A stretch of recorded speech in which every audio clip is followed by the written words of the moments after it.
बिस्मिल्लाहिर्रहमानिर्रहीम। अस्सलाम वालेकुम। कैसे हैं आप सब? आज हम बना रहे हैं कबाब का सालन। ये हमने आधा किलो बोनलेस गोश्त लिया था। इसमें एक नॉर्मल किस्म का प्याज हमने लिया, नॉर्मल साइज़ का, और चंद हरी मिर्चें आप अपने टेस्ट के हिसाब से भी डाल सकते हैं, और वो एक प्याज, चंद पत्तियाँ पुदीने की, और थोड़ा सा सब्ज़ धनिया जो हम अपने चॉपर में डाल के सारा चॉप कर लेंगे। और ये सामान तैयार है। इसमें हम मसाले डालते हैं। हस्बे ज़रूरत इसमें नमक डालेंगे, हस्बे ज़रूरत अपनी रेड मिर्च, क्योंकि हमने सब्ज़ मिर्च भी डाली हुई है तो रेड मिर्च डालेंगे। सूखा धनिया डालेंगे, तो धनिया हमने पीस के रखा हुआ है।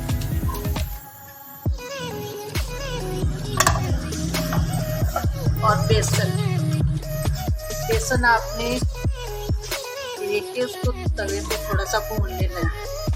एक छोटा कप इसमें डाल दें। अब इसको मिक्स करते हैं, फिर आपको दिखाते हैं।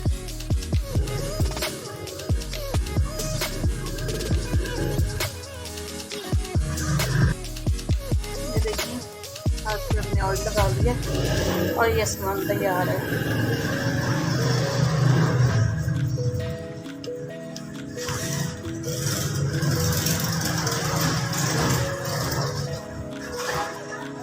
आप अपने हिसाब से बना सकते हैं, बड़े या छोटे। ये हमने बना लिया, इसी तरह हम सब बना लेंगे। ये आपको दिखाते हैं। ये देखिए गाइस, मैंने सारे तैयार कर लिए हैं। ऑयल हमारा गर्म हो चुका है। अब हम इसमें फ्राई करेंगे। हल्का गोल्डन हो जाएगा तो फिर निकाल लेंगे।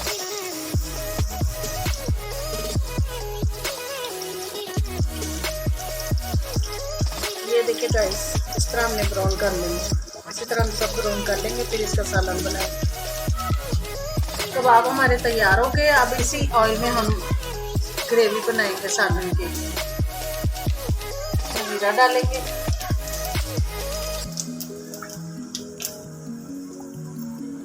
और ये हमारा एक अदद प्याज, एक अदद टमाटर और एक चम्मच अदरक लहसुन की है, जिसका हमने पेस्ट बनाया है, वो इसी में ऐड कर देंगे।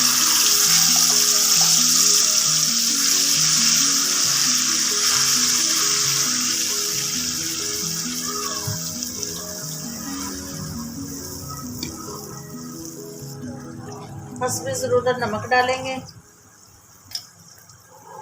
हस्बे ज़रूरत रेड मिर्च,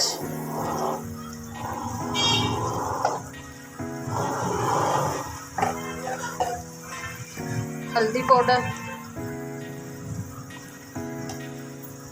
अब हम इसको मिक्स करेंगे, मसाला बनाएंगे। ये देखिए, ग्रेवी हमारी तैयार हो चुकी है। अब हम इसमें पानी ऐड करेंगे। जितने आप चोरवा बनाना चाहते हैं उस हिसाब से पानी ऐड करें।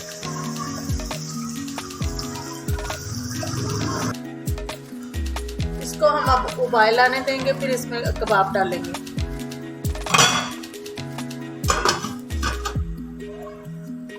ये देखिए, उबाल आना शुरू हो गया। अब इसमें हम कबाब डाल देंगे।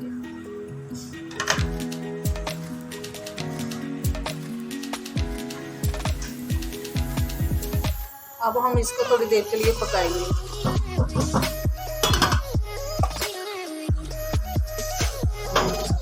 ये थोड़ा सा गरम मसाला ऐड करेंगे, पिसा हुआ।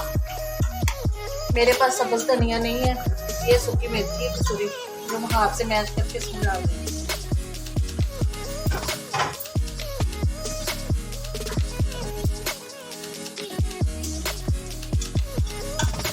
और ये सब्ज़ मिर्च है, हम इसमें ऐड कर देंगे। थोड़ा सा इसको और पकाऊंगी। ये देखिए गाइस, सालन हमारा तैयार हो गया है। अगर आपको हमारी रेसिपी पसंद आई तो देखिएगा। बहुत बहुत शुक्रिया। अगर आप हमारे चैनल को सब्सक्राइब करें, लाइक करें, शेयर करें और बेल का बटन जरूर दबाएं। शेयर ज़रूर करें और कमेंट्स में भी बताएं कैसा लगा। ये बहुत ज़बरदस्त और टेस्टी है। आप बना के इसको फ्रीज भी कर सकते हैं, बाद में इसका सालन बना सकते हैं। इजाज़त दें, अल्लाह हाफ़िज़।